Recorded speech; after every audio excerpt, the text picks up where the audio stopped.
Hello YouTube, Naked Trevor, back with my thoughts on Isom Book 1 and 2. Now, been a big fan of comic books for a long time, and it's been some time since I've been interested and excited in a brand new IP in comic books in general. I mean, the indie scene is picking up. As they say, this is the Iron Age, right? But prior to this, DC and Marvel haven't really been able to deliver, right? Everything kind of sucks coming out from the two main juggernauts. So it's kind of exciting to have something that really wants to directly compete with them. That being said, Isom Book 1. Now, judging a book by its cover, it looks like it's going to be a street-level hero, right? Dealing with some thugs, perhaps.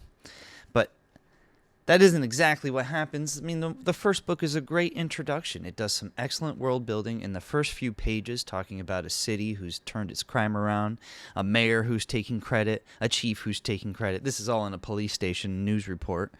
And then one of the regular Joe cops starts to talk about how the capes are helping as well to turn around crime in the city. We cut to Avery, Isom. Avery is our main character. That's his name. Isom is his hero name. He has retired. We don't really know why, but he's out in the boonies, running a farm, working out daily, it seems.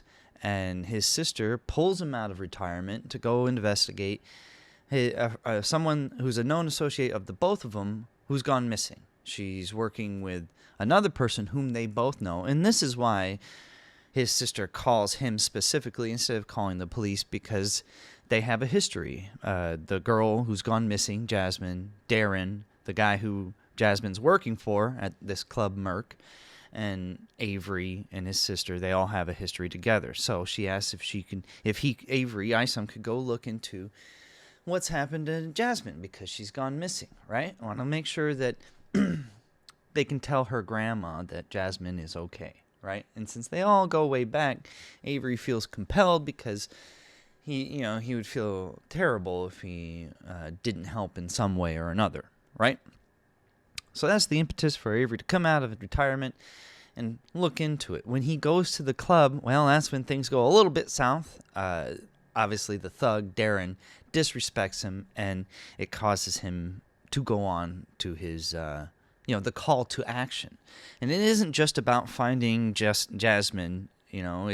Later on, he actually admits in his thoughts, because, comic book thought bubbles, that it's more so about how Darren disrespected him in their first encounter. Because when he comes there, he starts asking about him, and Darren, treats him poorly.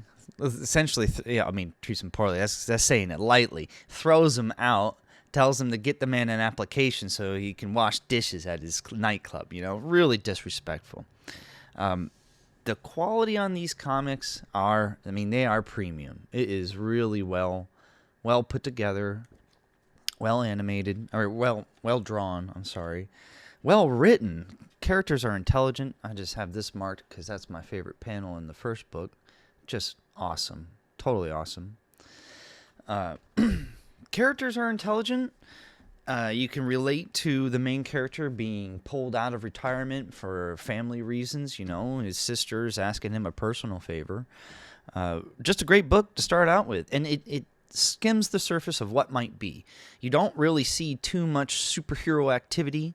I mean, obviously, there are some things that happen that I don't really want to go into detail because it's kind of spoilers, right? It's interesting, the intrigue. You don't have a clear definition of what Isom's powers are. You see him take a brutal beating in this first issue and kind of shrug it off with no problem.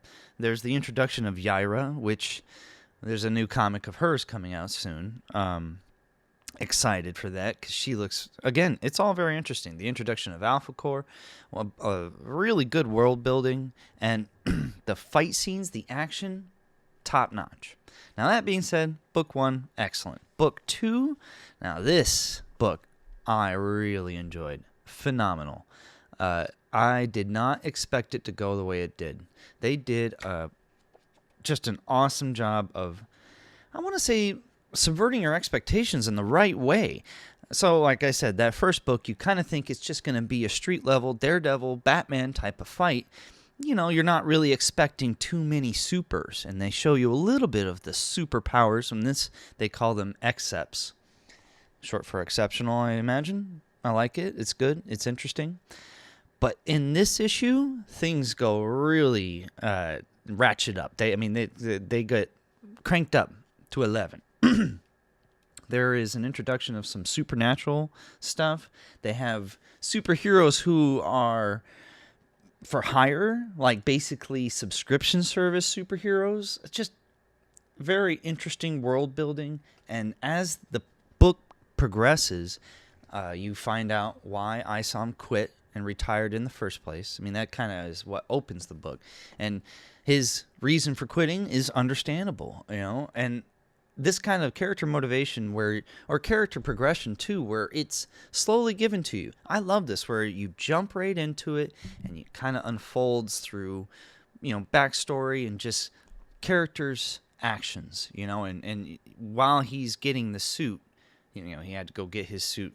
There's a basic, I don't want to go into too much detail on what happens with the suit, but the guy he gets it from tells him to promise him not to give up again. And that within that shows you what happened before when he did give up. So that's that kind of smart, intelligent, don't show us everything in sequential order. It starts out with a bang. I mean, it's good stuff. But where it goes, the characters they introduce with Bloodruth, it's just leaves so much intrigue and interest, and I can't wait for book 3. I got Alpha Core that I'm gonna read and review next, and the Rippaverse did not disappoint. I mean, it's been, like I said, some time since I've been very excited and interested in anything coming from the comic book industry. So Eric July, Rippaverse, keep up the good work. If you guys watched, I thank you for watching. See you next time.